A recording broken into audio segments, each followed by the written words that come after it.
Kaya tumatakbo kami ni Mama sa Niagara on the Lake. Practice para sa 5K. Niagara on the Lake. Ang tuli nung isang bata. Ay, nakabog si Mama. Dali! Nagpa-practice ng jogging. Preparation para sa 5K run sa Stobel. Di ba pigilan? Tumatakbo ang bata. Pagod pa. Tatag yung kalaban ko sa takbuhan.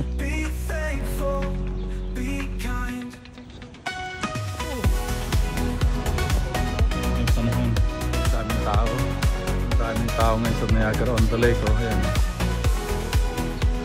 Ayun.